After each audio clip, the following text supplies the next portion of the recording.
Most believe that the Tigris and the Euphrates rivers are the Hiddekel and the Parat, as we've talked about. And of course, these are two long rivers that go through Iraq and empty into the Persian Gulf. And so they got to be one of the two longest rivers. They've got to be They got to be the original ones, you know. The other two rivers, the Pishon and the Gihon, have been debated. If we knew all these four rivers where they were, it would be easy to maybe locate it. Okay, now 2 and 11, the Pishon flowed through Havilah. I'm not going to read all that. It talks about Yemen and all that. This is where the best guess of scholars say today that Havilah was probably somewhere over here. Israel's up here. The Dead Sea is right here. It is a known fact today that they have determined millions and billions of cubic meters of water that's underneath the desert of Arabah. And there's scriptures in Isaiah that talk about the desert will bloom. And this was all desert until Israel came back to the land and started their drip system. If you don't know what that is, I'll tell you sometime. But they're able to grow food and plants in the middle of the desert. But the word that says the desert will bloom is the Hebrew word Arabah, because you don't get it in Hebrew, in English, I mean. And this is where it was at. And that's all blooming today because the water's starting to come up. Okay? So there's a lot of water. And this is all going to play because there's a scripture that tells us in the end that when the Lord comes back that there's going to be a river that flows from the Mediterranean all the way to the Dead Sea, and the Dead Sea will no longer be dead. And there will be fish in it. Read Ezekiel. Is there any fish in the Dead Sea, guys? If anything was dead, it might be you after you stay in there too long. Daniel, he was told not to put his head under without goggles, and he tried to keep his eyes closed, and he went down and came up, and boy, it took you about a half hour to get your eyes cleaned up. Because it's like 30% salt, and it stings. And if you have a cut or a sore on you, you know it. And it hurts. But they believe that Havilah is where the Pishon went. Okay? That's what most scholars say. I don't know. The Gihon, the Hebrew word, it says that it flowed through the land of Cush, which is usually translated as Ethiopia. It would appear that the original Cush referred to a piece of territory lying between the second and third cataracts of the Nile. Ethiopia, modern-day Ethiopia, Sudan, around that area today is where they're talking about. And why do we bring this up? Let me show you this map first. The Nile River is right here. Israel's over here. Would you believe that, everybody ever heard of Josephus? First century priest historian of Israel? Not only him, but many sources, they recognize there was a connection between the Nile River and the Sea of Galilee, which is right up there, that little sea up there. Okay? And Jerusalem's right in the middle of it. Okay? And what's that connection? Well, Josephus believed that the original Gihon that came up out of the ground was the Nile River. But there was a connection going all the way back underneath the ground, underneath Jerusalem, to the Sea of Galilee. And what's that connection? Let's see what he wrote. He said that an unusual catfish called the Clarius lazara, which he called the water raven, is the only representative of its African family found both in the Nile only and the Sea of Galilee. Okay? How did it get there? Apparently an underground channel provided a conduit by which this catfish migrated from the Nile to the Sea of Galilee. The source here called the Sea of Galilee and its fishermen in the New Testament. This is an unusual fish, the sole representative of its African family. Josephus refers to the catfish by the Greek korakinos, meaning water raven. He notes that it is found in the Nile. And it was, in his opinion, this fact supports the popular belief, it was a very popular understanding among the Jews back then, that there was an underground connection between the Nile and the lake, Sea of Galilee, and it emerged from below the ground at the largest spring at Tabgha on the northwestern shore of the Sea of Galilee. Isn't that interesting? Okay? But this was this was 2,000 years ago. That this is what was understood. The connection was to the Gihon River. Okay? All right, now we're going to come back to the Gihon in a little bit. What time do we got? 10 days. Oh, we're doing good. Ezekiel 28, 13, and 14.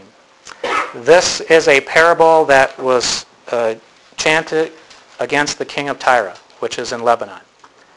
But in this scenario, the king of Tyre is a symbolic picture of Satan, or the serpent that was in the Garden of Eden. And you see it spelled out here. Thou hast been in Eden, the garden of God. I mean, that's pretty clear, right? And it talks about, it seems these words imply that he had musical instruments built into his body and things like that, and and he chose to worship himself and to worship God. Thou art the anointed cherub that covereth, and I have set thee so. Thou wast upon the holy mountain of God. Thou hast walked up and down in the midst of the stones of fire. Now, this is Ezekiel writing. The first temple is destroyed. The temple has already been built. It's been destroyed. Ezekiel's in captivity before the second temple comes. The understanding by the prophet, the holy mountain of God, was understood exclusively to be where? Mount Moriah, or you might have heard it as Mount Moriah. Mount Moriah in Hebrew, where the Temple Mount is today, where the temples stood. Okay? You have this connection in Eden, the garden of God, where this anointed cherub was, and he walked up and down, tread on the holy mountain of God. The Garden of Eden is connected to Mount Moriah, the holy mountain of God. You cannot find a Jewish source that will tell you that this holy mountain of God in this scripture is nothing else but Mount Moriah, where the Temple Mount is. And I just pretty much said all that. Listen to this about the Gihon. In regard to the Gihon River, there is a tantalizing clue in Scripture that links the name Gihon to an underground spring in Jerusalem. The Gihon spring still exists today. It's in the city of David. Daniel knows about the Gihon. We went in Hezekiah's tunnel. What was the water we were walking through? That's from the Gihon spring. It still flows today. We can testify to that. We got wet. And it was real water. In biblical times, the water source was used for the ashes of the red heifer to anoint the people for being clean to go onto the Temple Mount. It was used for many things. So could there be a connection between the Gihon spring that's listed throughout the Old Testament in Jerusalem that still exists today and the Gihon River? Is it possible that they shared the same source? Is there a connection of what the first century Jewish people and historians thought, that something connected to the Nile underneath, and one day there's going to be an opening up of the earth, the Mount of Olives is going to split in two, and the water is going to flow from the Mediterranean to the Dead Sea? It's already there. It's just a matter of when God fulfills His Word. All right, I like this picture. Okay. Everybody knows the Dome of the Rock.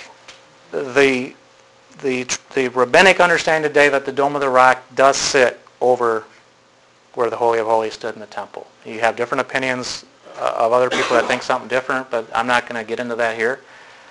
The bottom of Mount Moriah is right here. It's not just the Temple Mount. It starts in the city of David, which we're going to eventually get into the next time, not tonight, too much.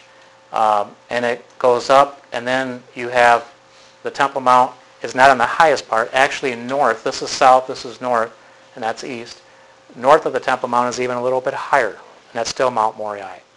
God never commanded to build the sacrificial altars or His temple on the highest points of a mountain. It always was up a little, but down from the top, because all the pagan religions, all the false gods, and all the religions always put theirs on the top.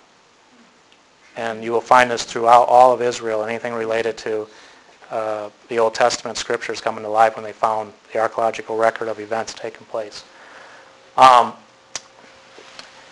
When David conquered the city, it was just right here, and he built a palace right here.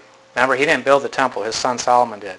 Now when Solomon built the temple, it was up in that area, but Solomon built his palace just to the south of the temple. Okay? Here's the Gihon Spring, the Kidron Valley through. The Mount of Olives goes all the way down here. The Mount of Olives goes all the way around over there too. It's huge. Okay? Now there used to be a brook in the first century, a little creek or whatever you want to call it, that flowed through the Kidron Valley called the brook Kidron that would flow all the way down here.